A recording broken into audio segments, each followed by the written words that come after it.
I'm always telling people, like, you gotta live tired. You know, you gotta be living so much life and trying so many things and really trying to get it that you're always a little tired because you're out there really chasing your dreams and your goals and your aspirations to fucking do whatever it is you want to do. So that's just kind of helped me be in a headspace to just, you know, boom, tunnel vision, get that shit done. Welcome back to a brand new episode of Innersleeve right here on SoundMojo, the podcast taking a behind-the-scenes look at all things music. I'm Cassius Morris. That's Joe Pacheco on the other side of the line. What's happening, Joe? Not much, man. We're just keeping it going. Spring is almost here. It feels good, that March break. It's spring is almost in the air, but we're still a little ways away. Yeah. And I ruined it. We spoke about weather in the first 10 seconds. We try not to talk about weather every time, folks. That's our resolution. But again, as Canadians, it's tough for us to abstain from that. Yeah, like every day it's like minus 20 something. And the next day it's like it's raining and everything's melting. And then the next day everything freezes over. It's like, it's hard to keep up. We have a phenomenal guest this week on Innersleeve. We're super happy to be joined by the one and only photographer and artist, Nathan James, out of Los Angeles, California. Now, if you haven't heard of this dude, chances are you've probably seen some of his work. He's done photography for pretty much everybody, right? I mean, everyone from Machine Gun Kelly, Young Dolph. I mean, pretty much any artist you could name. Yeah, Post Malone. He's done it all in terms of photography, and then he's just now like kicking ass with music and just putting out music. I mean, you're gonna see in the interview, it's like very inspirational to see where this young guy came from and his work ethic and like just get it done. You know, that's what I took away a bit from is like just happy-go-lucky a bit, but like gets it done and is just super hardworking. Definitely seems like one of the rare guys that seems to have a pretty pure soul and is a pretty good guy. And he talks about sort of, moving through a business where that's hard to find and learning that not everybody's like that. So we're going to jump into all these topics and, of course, our takeaways at the end. But first, just a quick reminder that if you enjoy the content on SoundMojo, please make sure to hit us with a subscribe on the YouTube channel and our audio platforms. We have new content up all the time, including bonus episodes. We just dropped part 2 of our Kanye West Genius Netflix documentary reaction, which has been a lot of fun. And that's a collab with our friends over at DBTH Radio as well. Yeah, it's for myself, like not really being too much of the drama Kanye fan, but like this is the first 2 parts, like I say, like they've been really good, like for me in terms of like, this is what I wanted to see. I wanted to see a young guy producing beats and hustling and just going through the whole game. So it's definitely an interesting watch. Like if you haven't watched it yet, I say you should. No doubt. And you guys can make sure to check out part 3 of this, which we're going to be dropping as of when this episode is premiering tomorrow. So make sure to check out for that tomorrow on SoundMojo. And we're dropping these on our audio platforms as well. So make sure to check in with us there. Moving into some cool music news out of Stockholm, Sweden. Now, this is cool. They have just opened a brand new museum. And we did talk about this, Joe. I think this was on one of the really early episodes of Innersleeve, correct?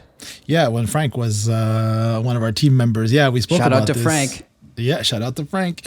We spoke about this last summer, and it's finally here. It opened on February 26th, and if you're in Sweden, you can go and enjoy seeing the Avicii Museum.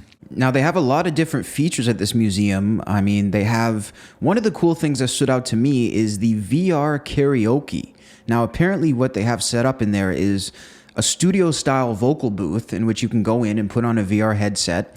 And at that point, you're sort of walked through the recording process, but also you can virtually meet people who have collaborated with Avicii, people who have produced with him, written with him. So I guess this is not only a holy grail for people who are fans of his, but maybe for music fans and EDM fans in general. Yeah, you can even remix some of the stuff. There's the tracks with a touch screen. There's a lot of little gadgets. You can remix levels, make your own with different sounds. You don't even have to stay with the sounds that they make. If ever I'm in Sweden, I'd love to go check that out for sure. Now, all my fans of music docs and biopics out there are going to be super thrilled about this one. Personally, Joe, I'm really, really happy to see this.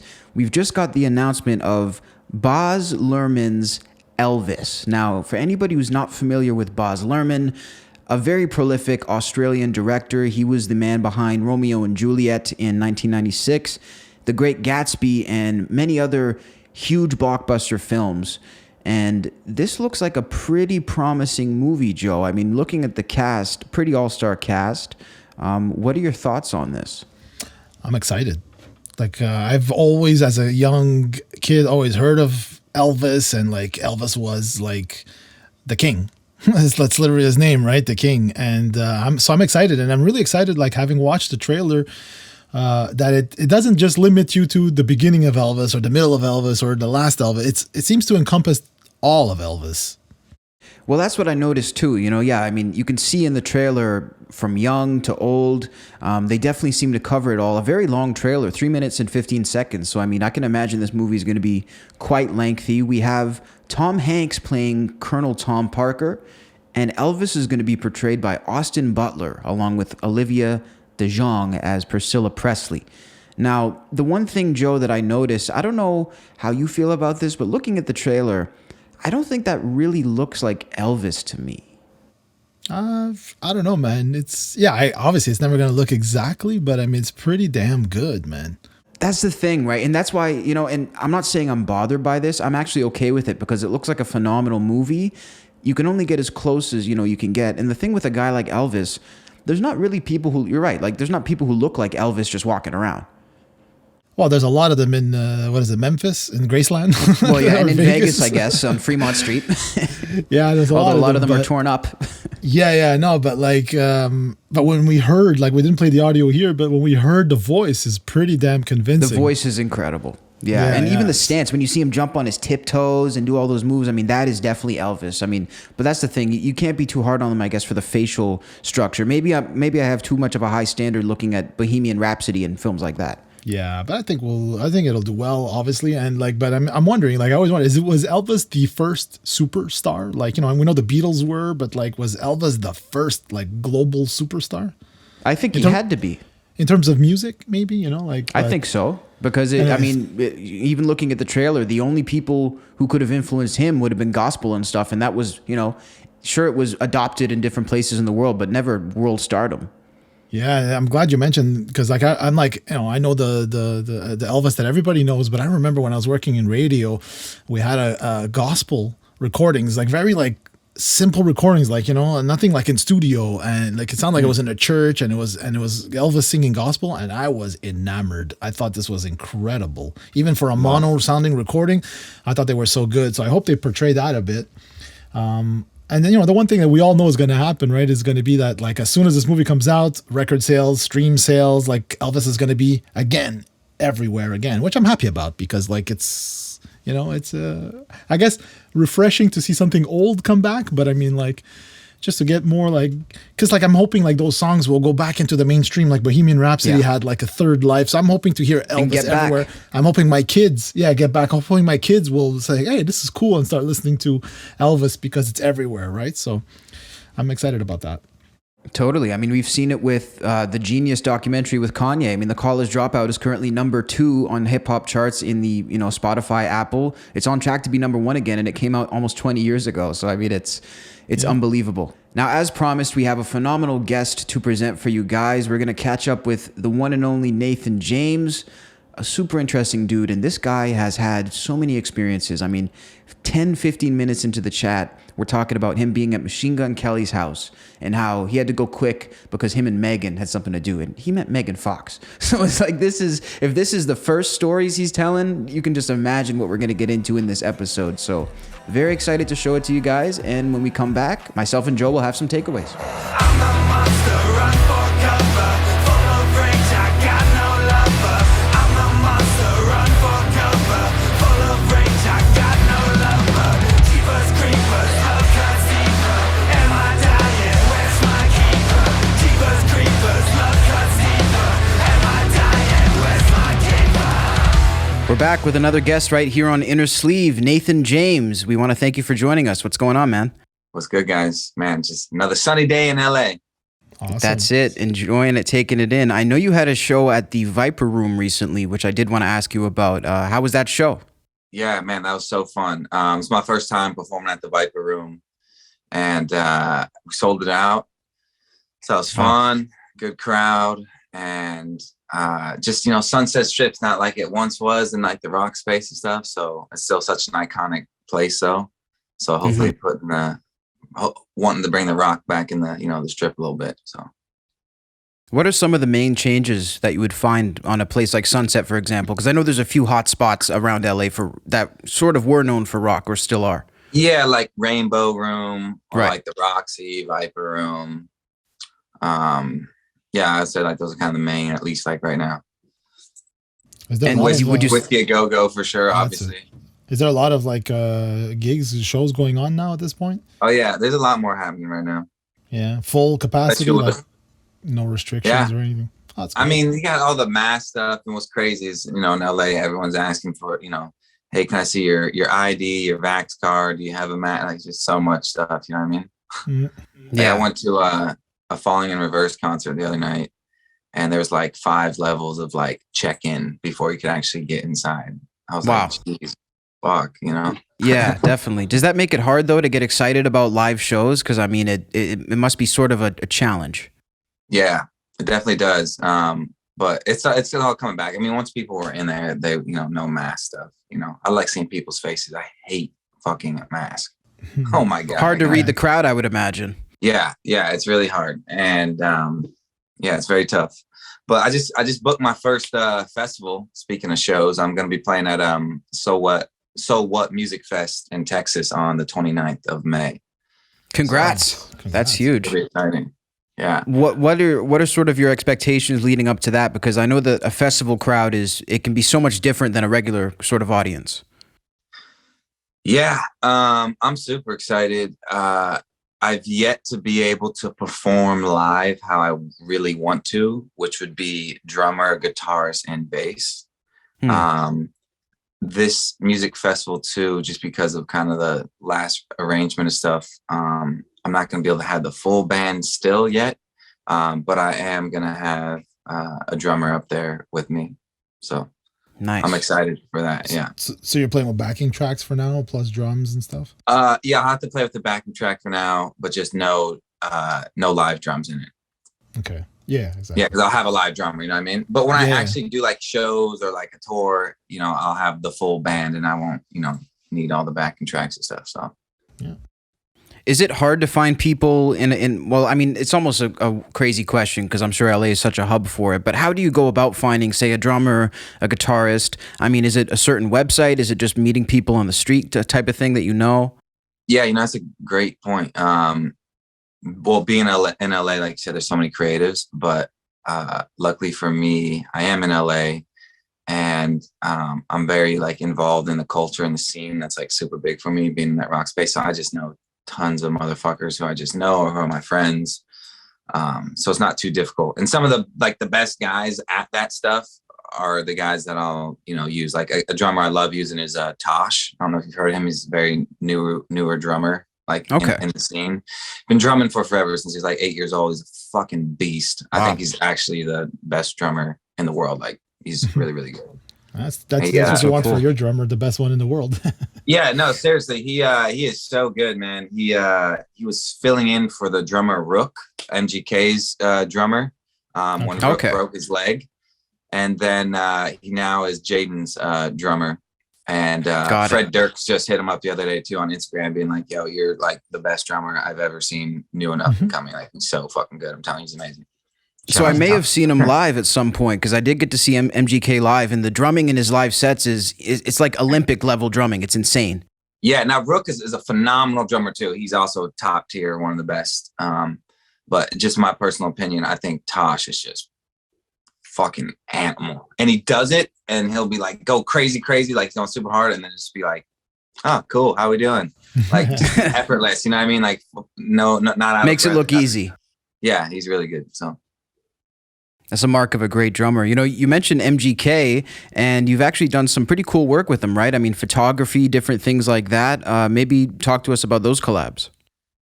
yeah, so you know, I shot his album cover, MGK's album cover, Tickets to My Downfall, and that was totally unexpected and cool as fuck. I was literally just in my house and I got a phone call from his drummer Rook, and it was a FaceTime. And like I answered it and it like hung up real quick. And I was like, wait, that didn't look like Rook. It looked like some other guy. And then it called me back again, and it was Machine Gun Kelly. He's like, yo, what are you doing? This is the first time him and I really had like interaction.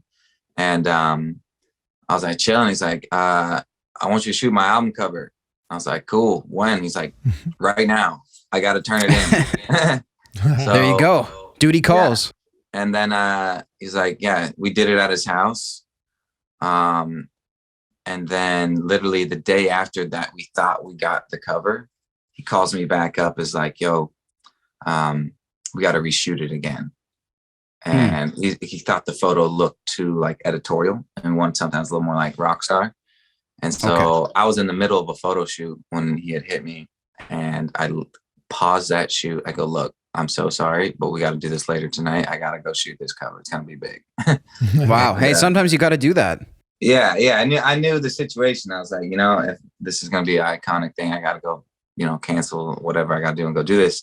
So I did it, go to his house. And we literally only had 1 hour, because I think it's like him and Megan's like 6-month anniversary. And there's some dinner plans. Like, bro, I got 1 hour. We got to do this shit. And we didn't know what we're doing. So we ended up, Modson was there too. And Modson and I were helping coordinate all this shit. And Mod's like, yo, what if we just shot this shit in the pool? So we're like, okay, cool. And his pool just happened to be empty. And it was a really like overcast, like there's ash in the sky because there were these fires happening. So the sky and everything was just like really strange, and the lighting was like real perfect. And we didn't have a lot of time. And we took a bunch of photos, and, you know, I was placed in different spots and everything throughout the pool area. And then, you know, he's in this one spot, and I'm like, yo, let me just take this photo of you real quick just to see if you like this, so don't waste time if like you want a different, you know, angle and everything. And I took this one image and I walked up to show it to him. I turned the camera over to show him. He's like, boom, that's the one. We're done. And that ended up being the cover. So yeah, that is the cover. That one. One take, man. It's awesome. Yeah, it wasn't one take. We took a bunch of photos, but then at that setup, that was the one shot that, done. Yeah, over. You're like obviously not a noob to photography. You've done some great photography. I love the colors that you use and your angles and stuff. Thank you, man. Like, how does that, like, you know, say in this case, you kind of sort of answered the question where it's like, you know, it's just improvising, but which one do you prefer? Do you prefer planned shoots or do you prefer improvised shoots or candid stuff? Both can have pros and cons, you know? Yeah. And I think it just can depend a little bit on, you know, it could go good, it could go bad, right? Well, but I prefer the planned shoot. Like, we have some kind of general idea, and then always once you're there, like on set, I shoot, there's always new ideas and concepts that will evolve from being there. But yeah, man, I shot for everybody. I shot for Post Malone, Justin Bieber, Lil Wayne, Avril Lavigne, Machine Gun Kelly, 50 Cent. I can't even. So many people. Yeah. How did that come about? Like the fact that you're like shooting A-list. Obviously, it didn't start one day. It was total accidental, man. I was playing college basketball, and I had a knee surgery, and I couldn't play my first year of college, right? So then I come back my second year, all healed up, and I blew out the same knee again, you know? And I could hoop. I was a real good hooper. And so that ended my career, that second knee surgery. So my mom, she's an art teacher, and I was going to school in Casper, Wyoming. I went to Casper College, and it's the middle of nowhere, cold as shit. And my mom sends me this camera in the mail, this little like shitty Olympus camera.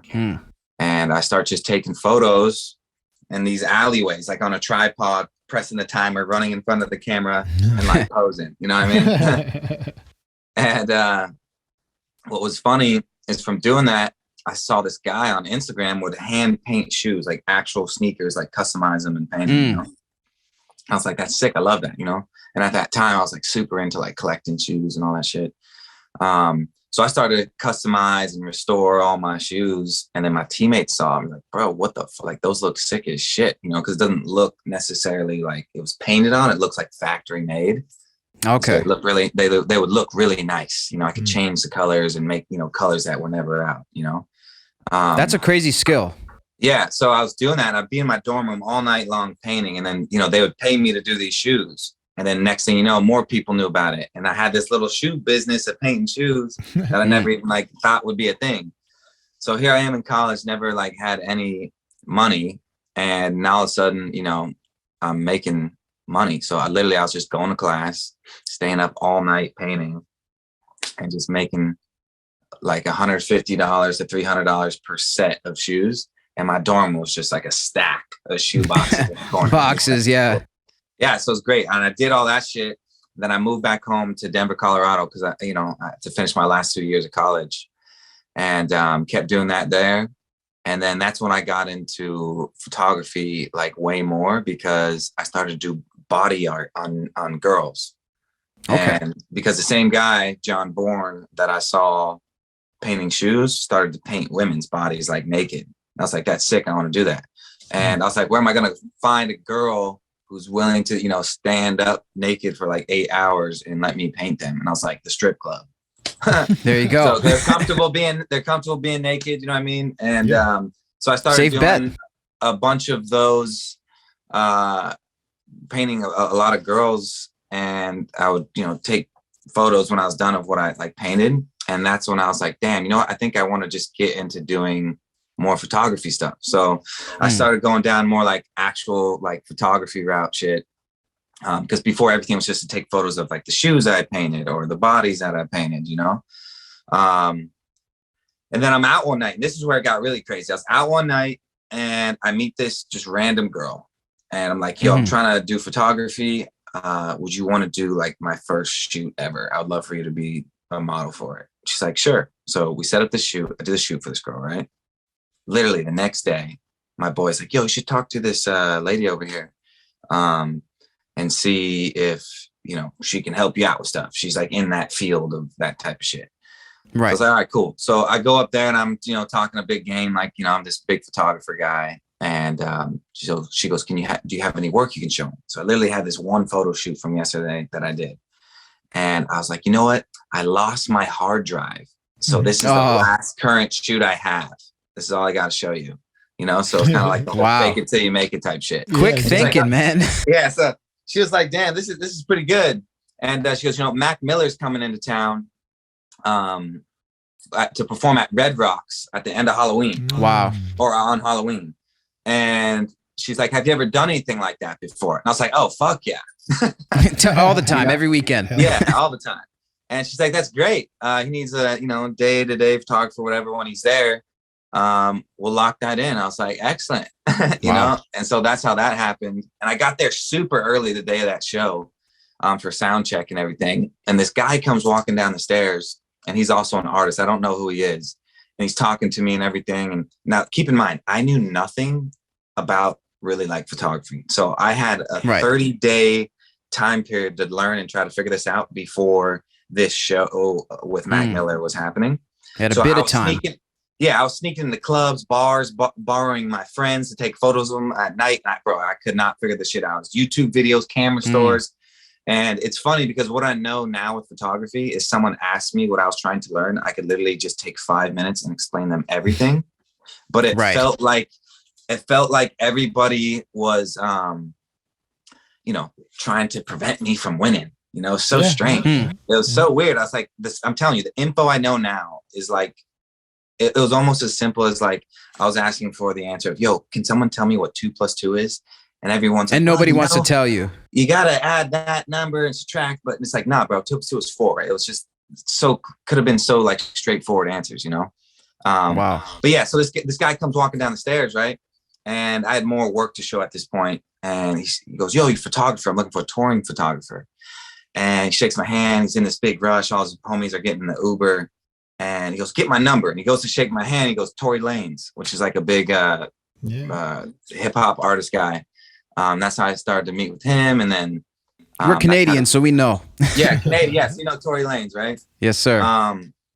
So then, all the Post Malone stuff, all that happened. And I shot a lot of like artists. And then it more transitioned into brands after that, where I was doing a lot of like brands and stuff and campaigns for different brands, makeup, hair, clothing. sports shit, like just tons of brand stuff.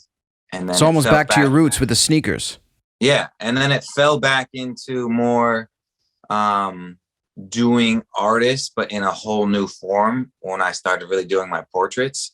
And then I'm shooting album covers, single covers, Yeah, you know, and big DSP covers, Billboard stuff, all that shit, you know.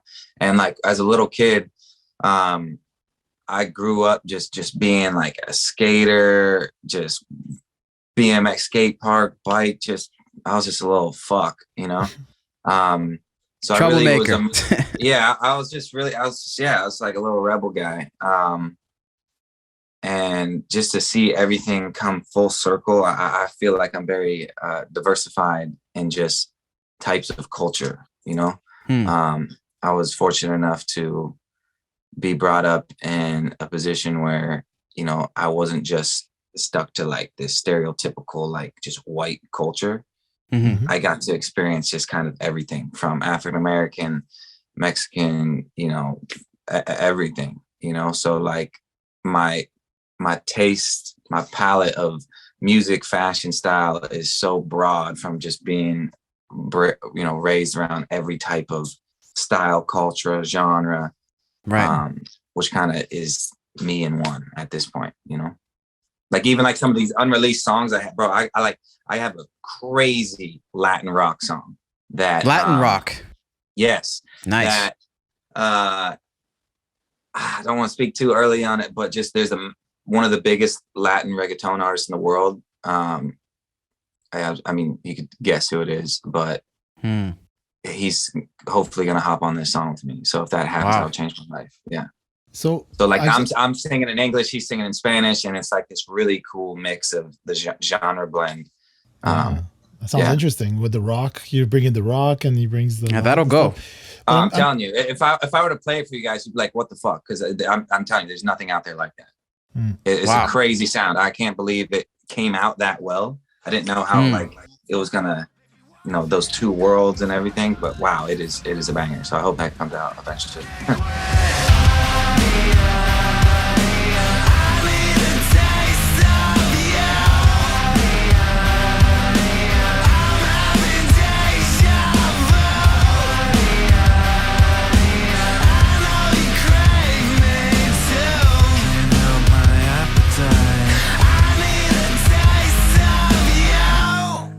Curious to know, like the Mac Miller, let's say when that era started, what year was that? 2018, 19? Yeah, 17. Mac Miller, I don't know. That was maybe 2017, I think, at Red Rocks. Yeah. Nice. Okay, so like, man, it's like you went from like just almost happy-go-lucky with a camera to like shooting the top at Red Rocks, which is like a dream venue for many people to even just experience. And then so all this time, were you ever doing music the whole time you were doing photography? Like, how did the music come into play? Yeah, and that's the crazy thing. Never once in my life, ever was I like, I'm going to be a music artist. It was not even a thought. But you never played music or sang, or like it wasn't something you did? No, it was just something I liked. You know what I mean? So music was strictly something I liked. And the most musical thing that I was passionate about was like poetry. You know, that would be like the closest like thing is I love like slam poetry. I was super into that. And what really got me into music, like me actually, you know, being the one doing the music, was I did this gallery. Okay. I did this fine art photography gallery called Nightmares. And there were these 6 images I shot, and each of them I named after a different like insecurity that I've been through in my life and that others also will like go through, and they're all very common stuff. So one was, do you give a fuck? Am I good enough? Why can't I feel anything? Can you hear me? Am I alone? And is this how it ends? So they're all these, you know, different feelings and emotions that we go through and feel in life. Right. Yeah. So I'm getting ready to do this, you know, this gallery.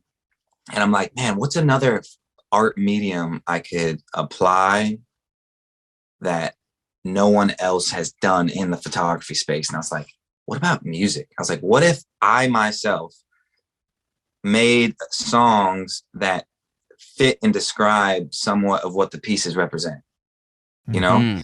And I like that. I was like, that's great. I'm going to try and do that, you know? And so I made these 6 songs and they fucking sucked, and I never put them out. But from doing that, I was like, I love doing this music stuff. I want to make this a career. This is so fun. How did I not discover this like sooner? I fucking love this. Like, I can't believe this was never something I thought about doing. And then after that, man, it was just a wrap. You know, it's been a year and 11 months since I put out my first song, and I've just been going hard since. You know, I'm learning how to do awesome. all sorts of shit. Yeah. You've released 10 singles during the pandemic alone, right? And yeah, I think like 10. I think I have 12 songs out now, and then I'm gonna hopefully put out my first album this year. That's a lot for 2 years. Yeah. Yeah. So I've been going hard, man. And I'm fully independent, you know, no manager, no agent, nothing. No, it's all my own money, all my own time, all my own effort, energy. So you own everything, like the masters, like it's yours. There's no label. You pay for everything. You own everything, right? Yeah. I pay for everything. Perfect situation to be in the sense that you're actually at that level and you're touring, you're playing, and you own everything. That's fantastic. Yeah. You know, I'm super hard on myself. So no matter what level I'm at in, you know, my photo or music career, I'm always like, damn, I'm always thinking, fuck, like I'm not doing good. And I try to get better at that. But just the reality is I'm always just like, damn, you know, not doing as well as I'd want to do. But I try to be realistic with myself. I think, you know, on the photo side of things, I can confidently say, like, I feel like I'm, you know, one of the best photographers in the world. And then on the music side of things, I feel like for just a short time I've been doing it, I've progressed a lot, and I feel much more like I've now had my sound way more like refined and locked in, and I'm continuing to get it better. And I feel like the growth that I've had in this short time too has been pretty good, you know. So I just want to keep growing it, you know, keep staying to the grind, and always open to learn and get better, you know. And like for the music stuff, I'm just curious because like if it seems like Monday you weren't doing music, Tuesday you're doing music, right? So how did you get started with that? Like, did you know, I know YouTube and stuff, whatever, but like, did you like, you know, some friends helped you out, make you beats? Okay. Yeah, I'll walk you through that. So what's funny with that is when I first started to make music, right, I love also like sorts of genres. Like I said, I listen to reggaeton, I listen to hip hop, I listen to rock, I listen to metal, fucking everything, right? Except I don't really listen to much country. Yet. But I was like, damn, I don't know. Yeah, I was like, I don't know what kind of music I really want to make, what I'd be good at, what's what. So just some of the immediate people I knew that were in my friend group that were close were more like on the emo rap side of things, you know, that kind of rock rap shit, the sad boy kind of music, you know? Right. So I started out with that, you know, so my first couple songs were like that vibe. I was kind of figuring it out. I don't know what I was doing at all. And then it just progressively, you know, I learned and discovered myself, like, you know, I like the harder and harder music. So literally kind of stages of what helped me develop it was like the emo rap shit to then the pop punk shit. And now I'm just like all like new metal industrial stuff. But again, I don't even know. Genres now are so like just blurred. Yeah, you know, it's true. I you know, you would consider like all the new stuff that I have coming out, and like my more latest releases is just like, you know, hard rock, alternative, new metal, industrial type of stuff, and we'll see where that then also continues to. But some of my real big musical influences would be like Marilyn Manson, Rob Zombie, Deftones, Nine Inch Nails, the band Stained, Aaron Lewis. You know what I mean? I fucking killer. Love. Yeah, man. So it's crazy how Nine Inch Nails influenced Manson so much too. Yeah, right. And then, you know, Manson was influenced by David Bowie, so like, right, you know, big Bowie guy too. So the thing I love most about Marilyn is there's two components of an artist, right? You have their music, then you have their image. Right. And his music and image were just so A1 and so intact, and his care for the art was just amazing. I feel like there's a lot of music artists now that don't care about the art at all. And 100%. We all know those bands or those artists where it's like, great, you make awesome music, but you give zero fucks about the art and how you look. And for me, just being such an art guy, I can't separate them. yeah, I can't really like be like, oh man, you know, I really You want the whole package. Even if I fucking hate your music or I hate you as a person, but if your music is fucking like I can tell you, like, you put time into your songs, but you know how dynamic everything is and how your image is, I love you, you know, because Right. I respect anyone who really cares about what they're doing, whether I like them or don't like their music or both. Like, if you care what you're doing and you can see that in your work and your effort and your level of consistency too, I'll respect all of it. You know what I mean? I totally agree. You know, it's hard to hate on that. Yeah, right. You can't, you know, because there's people in this industry that I fucking despise, but I you know, I see that they're consistent with their music and they care about the quality and they care about the art. So I'm like, all love, all respect, but you know, I'll keep it over there. You know, That's it. And then That's it. Yeah, and then there's right, and then there's the opposite too of you know, people make great music and great, you know, visuals and their content and their level of consistency, and it's always all love, you know. 100%. You know, one thing I wanted to know about was some of your work with young Dolph, which is, I mean, you probably got, I would say, the greatest photo of him to exist. I mean, and you've done a lot of work with him. I mean, maybe what can you tell us about that? And sort of, obviously very sad what happened with him, but I don't know if you have any reflections. Yeah, you know, it's crazy. So Jordan Spencer is his day-to-day like photographer, videographer, creative director. And he had been with him for a couple of years. And so Jordan's a good friend of mine. He's amazing too, his work. Yeah. So when he was in town, he knew, you know, that anyone in the music industry knows that, like, when it comes to like portraiture, headshots, or anything involving in studio photo work, like a photo studio work stuff, I'm the go-to guy. So Jordan, I hit Jordan, you know, he knew I've been wanting to like do some stuff with Dolph, and you know, me and Dolph, we set it up right there. It was during like a music video they were doing, got the shoot all settled. And that motherfucker is smart, man. Dolph is so smart. Holy shit. That guy ran an operation, you know? He's a gifted man. Yeah, like I'm telling you, being around like a lot of those high level guys too, it's so I get to learn so much of how they like organize and run their crew, you know? Yeah. But that's sorry, I was just gonna say that's an aspect that most people don't get to see, and you got to see it, right? Yeah, it's a lot of behind the scenes stuff that no one knows about. And you know, I got all the respect in the world for young Dolph, man. He really ran his team like a fucking captain of the ship, and like was just organized as fuck. And that guy, he stayed consistent. He cared about his team. He took care of his team, took care of his people, like an overall real good just guy, you know? Yeah. So sad that he had to go out like that, especially being so young. So sucks. Yep. It's unreal, but it must have been something though to, you know, I mean, how does it feel when an artist uses your picture as an official photo, whether it's on Spotify or whether it's for an album cover? I mean, that must really be a great feeling. Yeah. You know, it's funny. I was talking to someone about this the other day, right? So, you know, when an artist makes a song, right?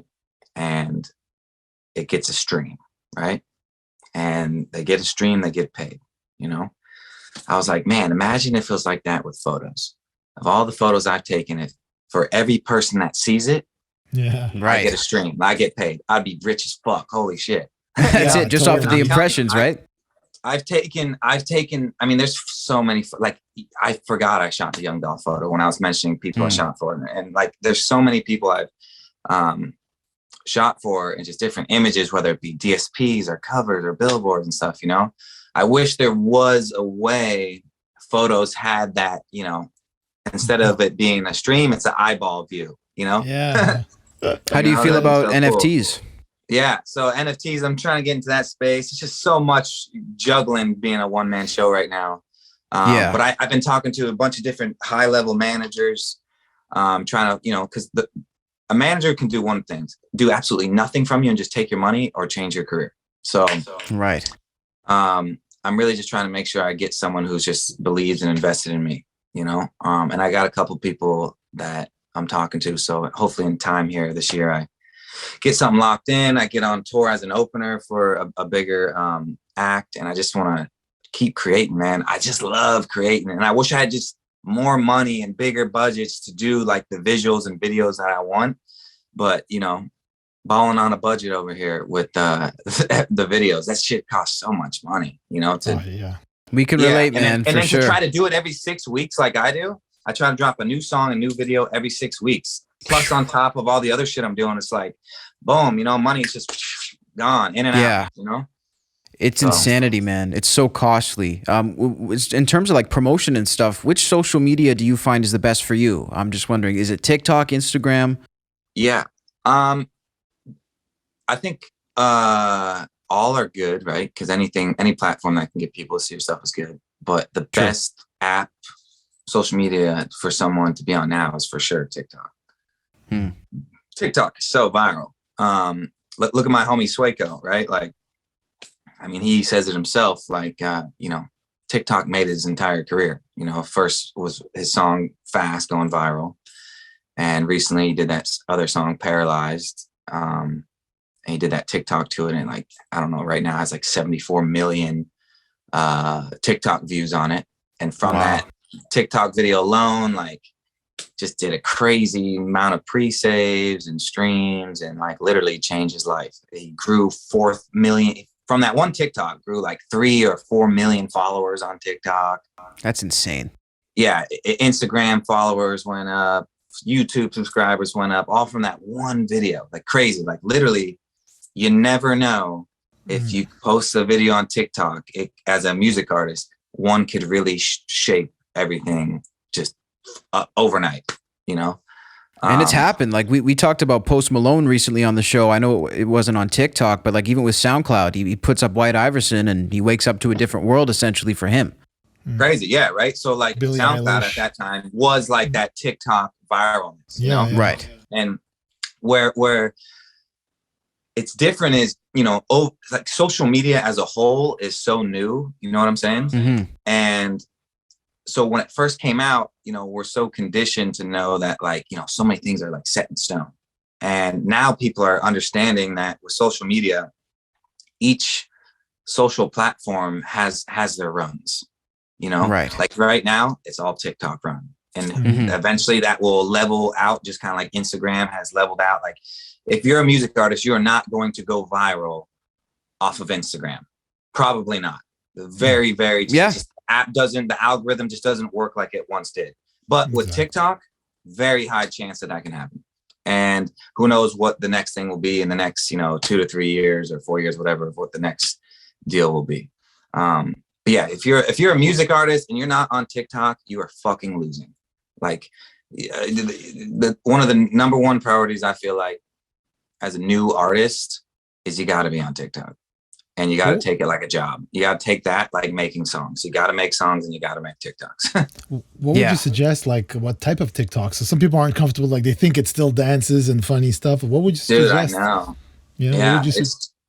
I mean, I'm still figuring it out. But what I like to do is I like to look at other creators who are in my space, other artists, and see what they do. That's how you really learn. Like for me, I was like, damn, I don't know. What am I going to do on TikTok? Because I really just got on it like 4 months ago. And in the 4 month period, I gained 70,000 followers in just 4 months. So I was like, that's fucking lit, you know? Yeah. But it takes discovery.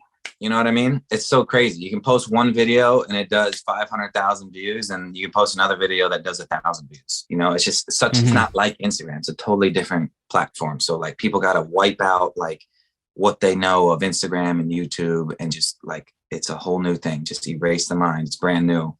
But the more you're on the app, the more you see like how it works and what people do and trends. And there could be a trend in, you know, someone who like is a chef, right?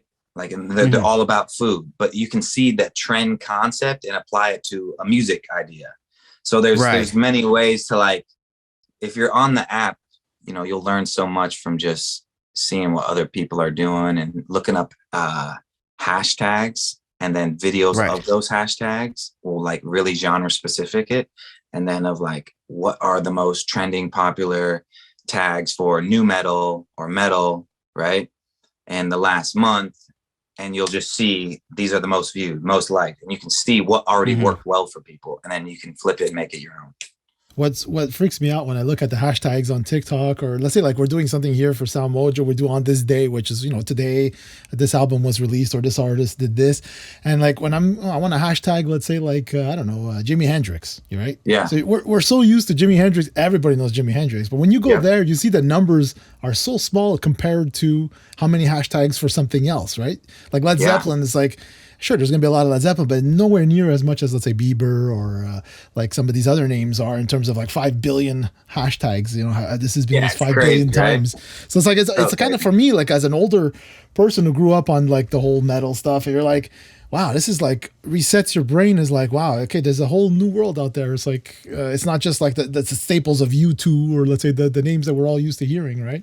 Yeah. But see, I love that you said that, because what's cool is, right, like, you know, anyone who is like in their 60s right now was so used to the world being like, that's it. You know, from, you know, 15 to,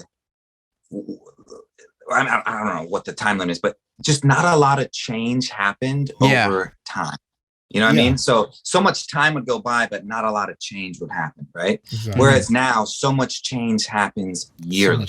So much faster. The mindset of people have to understand that we live in our world now is just all about adapting. Yeah.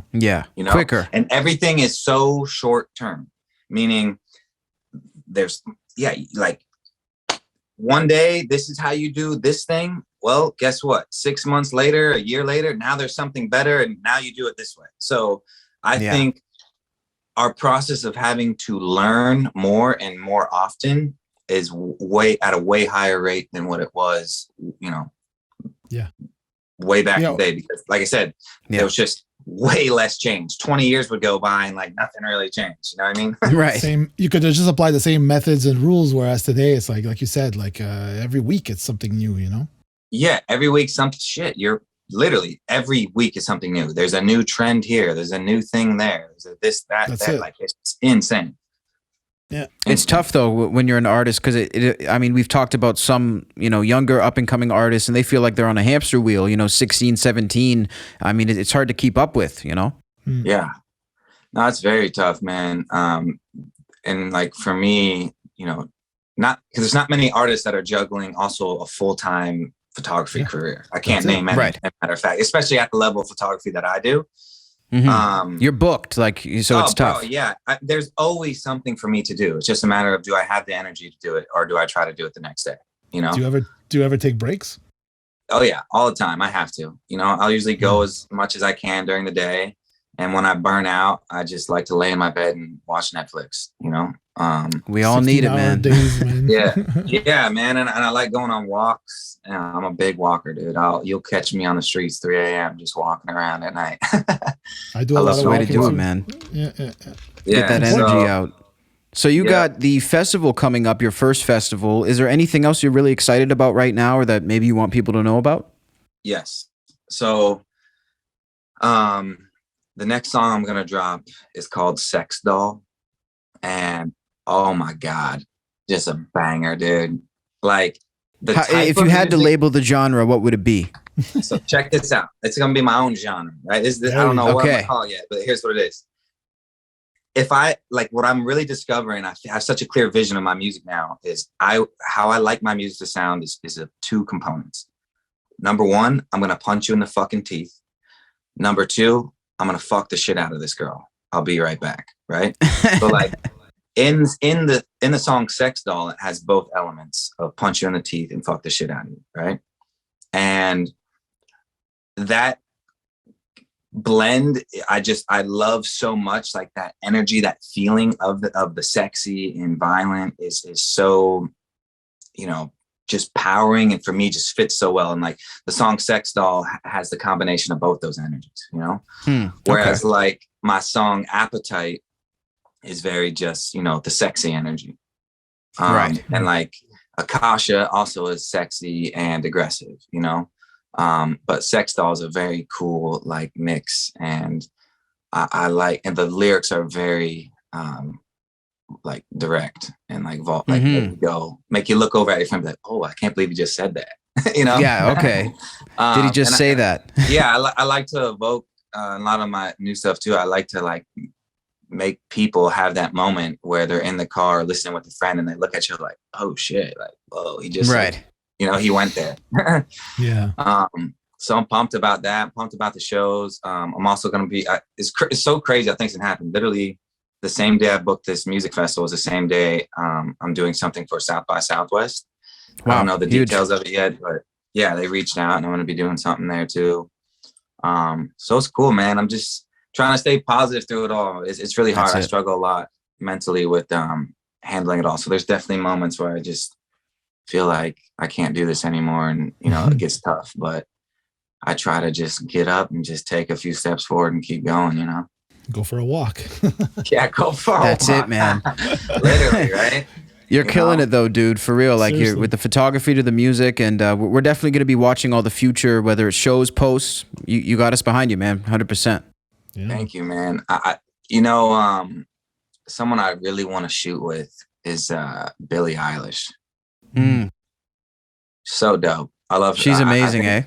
Yeah, what I love about her is just she's someone who really, again, cares about the art so much. Yeah, like her videos, and I mean, especially the artists that have the budgets to do whatever the fuck they want, and then they come out with some whack ass shit. I'm like, what are you doing? But you know, someone like Billie kills it, right? She does a great job. She has a great team behind her. And if you're at that level of superstardom, man, you better be putting out movies as music videos, you know, and like spend no time. doubt. There's not really any excuses at that point, right? No, I mean, where I see it the worst is in the hip hop space right now.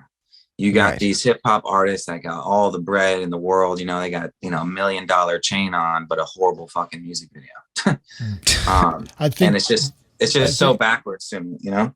I think it's kind of, I don't know, like if it's changed, but like you said, it's almost like 20 years. It's like everybody saw the formula, right? You need the cars, you need the money, you need the girls. So they all just copy pasted that formula. Whereas what you're saying, Billie, Lil Nas X, they come with this breath of fresh air, different colors, different concepts. Yeah. And you know, speaking of that too, I want to touch on this. I'm sure you guys know Ghostemane. Yeah. I've heard the name. I don't know his music. Yeah, do me a favor. When we're done, I know you'll appreciate his name's Ghostemane, right? Beautiful.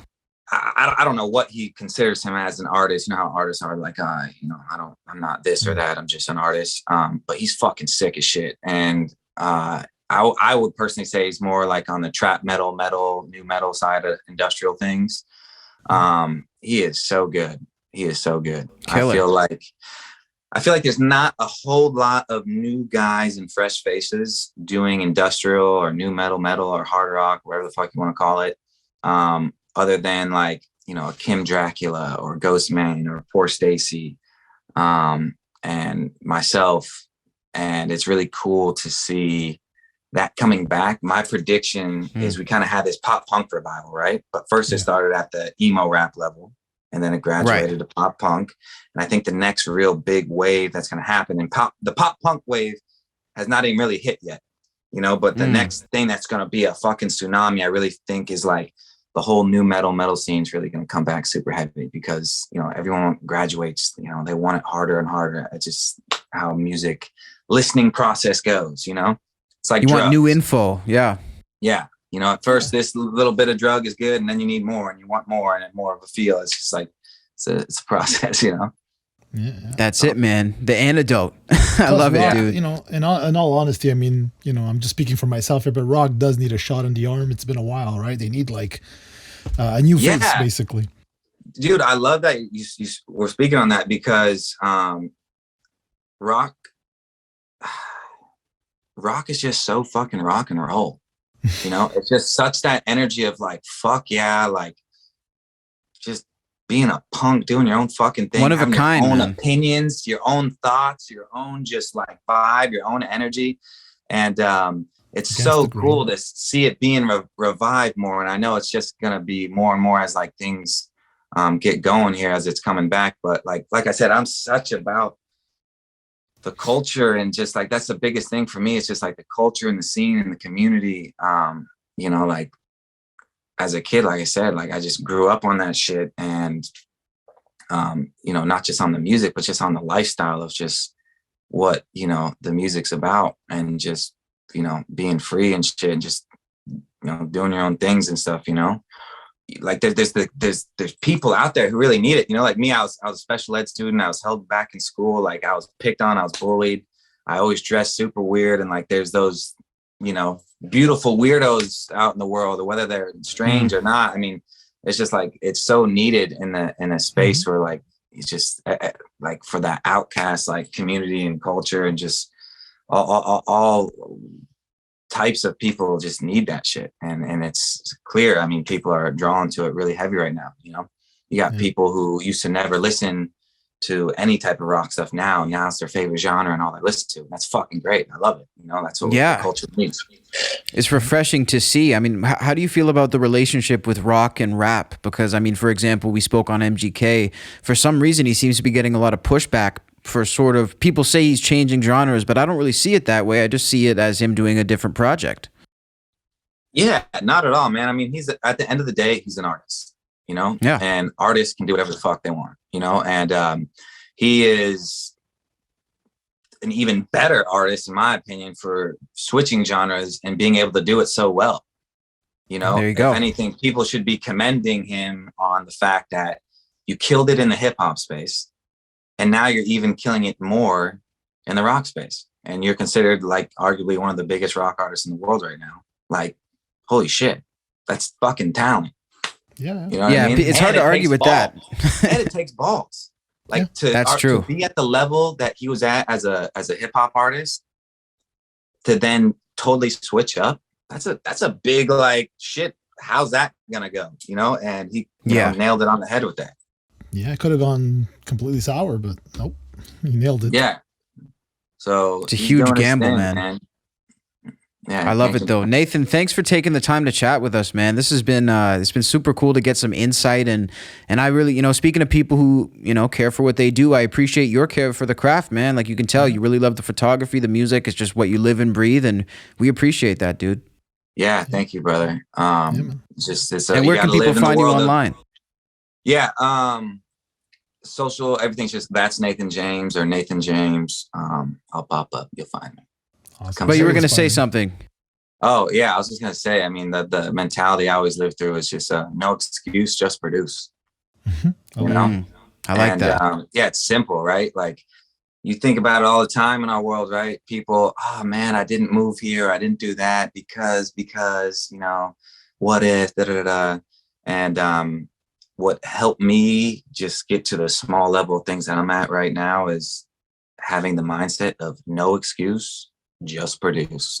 And then the other thing is just, I try my hardest to not make decisions based on fear. You know, I like that too. I really just try to make decisions strictly upon passion. And like I literally got it tatted on my wrist, just no fear for me just means, you know, nice. Don't make any decisions out of fear, you know? And I'm always telling people like, you gotta live tired. You know, you gotta be living so much life and trying so many things and really trying to get it that you're always a little tired because you're out there really chasing your dreams and your goals and your aspirations to fucking do whatever it is you want to do. So that's just kind of helped me be in a headspace to just, you know, boom, tunnel vision, get that shit done. That's really solid, man. I got to get like Post Malone, always tired. Yeah. Remind myself. Awesome, dude. Yeah, he's Listen, on a whole nother level. Holy shit, he's killing. Dude, he's the man. I was just watching him on Steve-O's podcast, actually. It was badass. Yeah, I ran into one of his managers, name's Jay. Not Dre London, but Jay. And I hadn't seen him in like forever. And him and I were just talking about some different stuff. So we'll see. Maybe he ends up being my manager. We'll see. I don't know. There's a bunch of people I'm talking to right now. That'd be fire, man. I mean, what they've done with everybody from Yahweh to, you know, everybody. I mean, they know how to do it, dude. So that would be sick.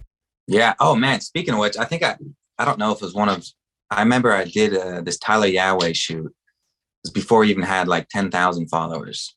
Wow. And his manager Tess was like, yo, I need you to, do the shoot with this guy. Like, I'm gonna blow him up. I was like, all right, cool, I got you. And we met outside of like Fat Sal's in like the LA, West Hollywood area.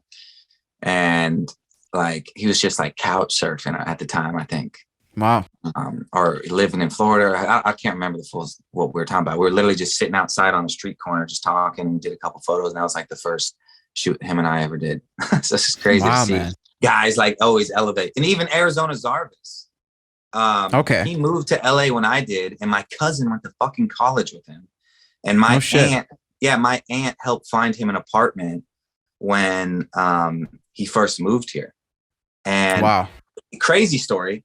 When me and Arizona did our first shoot, he plays me Roxanne in the car before it was out. And he goes, I don't know if I'm gonna put this song out or not. What do you think of this? And I was like, oh man, I like it. I think it's a cool ass record. And he goes, yeah, I don't know if I'll do or something. He's talking about there's some sort of like, I like it. You know what I mean? And wasn't then sure. Lo and behold, a song with over 1 billion, million, trillion fucking streams blew his ass up. Imagine. It's so insane to see that, man. A little decision. Dude, it was crazy because when it started to go, I was at a PUMA event thing, right? And I'm like, and I FaceTime. I'm like, yo, dude, they're playing your song. I thought it was like the coolest thing ever. I didn't know that it was like blowing up. Right. Like, oh, that's sick. And then I like looked up online. I was like, holy shit, this shit has like 58 million streams on it. At the time it did. And then I just saw like 100, 200, 300, 400, 1 billion streams. Like, what the fuck? It's crazy. Wow. Jesus, man. Crazy, man. That's so nuts. I gotta get on that Spotify playlist, whatever he was on. I gotta find that placement. Yeah, right. And then photography's been such a leveraging point too, in like the music side of things, it's just helping to open doors and meet people. And there's a mutual respect that's just from the art side of it, of me and my craft of photography, which helps to, kind of be in the scene of the music too. Because even when I walked in, even me being so new to making music, I was still in the field from the photography stuff. So there's still like the back end business side of shit that I knew about. You know what I mean? Yeah. You weren't like a super new face, like people sort of knew your face and they kind of knew your name. So it wasn't like breaking down a new door. Yeah. And there's trust, you know what I mean? Like you don't shoot those level of artists and types of people unless, people know that, there's trust and you're a good guy and you're not, fucking people over. So that's the other thing. That's a fact. There's respect on that side of it too, of like, this is someone who does what they say, get done shit, and he's not going to do no dumb shit. So. It's a big world, but it's also a very small industry where everyone knows everybody. So you start screwing in one person, there you go. You won't get hired anymore. You won't get the gigs. So you just have to always show up and deliver. Yeah. Yeah, and you got to pay your dues, man. I've definitely paid my fucking dues on the photography side of things, and I'm paying my dues right now in the music space. And just the way it goes, just grinding it out. Keep grinding, my man. It's awesome, dude. Well, keep us updated, man. And if you ever want to come back on the show, we'd love to have you back too. Bro, please. I love it. It's so cool talking to you guys. I fuck with you guys. You're the dope too. So. Likewise, man. Yeah, I could talk all day, dude, but we'll let you go, brother. We appreciate you, man. I'm the monster, run for cover, full of rage, I got no lover. I'm the monster, run for cover, full of rage, I got no lover. Jeepers creepers, love cuts deeper. Am I dying? Where's my keeper? Jeepers creepers, love cuts deeper.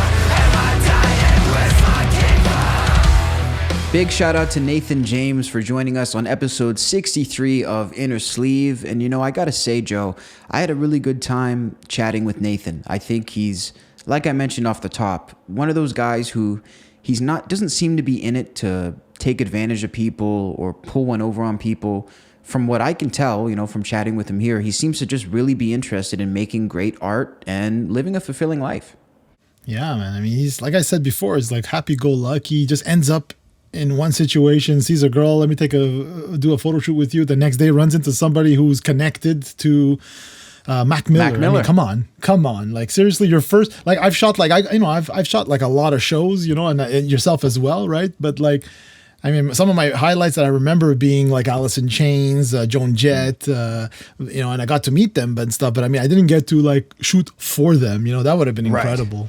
That's a whole nother story. Yeah. And for people who don't maybe like know the ins and outs of that, it's totally different to like be someone's personal photographer rather than just be approved to shoot a show, because you can go shoot somebody's show and not have anything to do with their team or anything. So definitely an incredible opportunity. And I also loved how he talked about just how he likes to branch out. I mean, when you really look at it, he could comfortably live off his photography and not do music. So I really like to see someone who's, they're not doing it because they have to. They're trying to push themselves. And it kind of reminds me of Steve Vai when we're talking to him. Like, this is a guy who's done it all, but he's building new things because he wants to advance, you know?